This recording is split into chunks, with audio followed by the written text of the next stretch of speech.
Village road ఇది. అది BT road. BT road second bit మళ్ళీ అది విలేజ్ రోడ్. 3 ఎకరాలు మామిడి తోట, 3 ఎకర్స్ ల్యాండ్ ఇది. చుట్టూ ఫెన్సింగ్. గెస్ట్ రూమ్ కూడా ఉంది, గెస్ట్ హౌస్. ఇలా 2 బోర్లు ఉన్నాయి ఇందులో.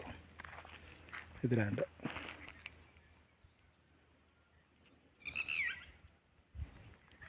టోటల్ 3 ఎకరాలు. కేశంపేట మండల్, రంగారెడ్డి డిస్ట్రిక్ట్ కిందకి వస్తుంది ల్యాండ్ ఇది. RRRకు ఇన్సైడ్ వస్తుంది, శంషాబాద్ నుంచి దగ్గరలో ఉంటుంది ఇది ల్యాండ్.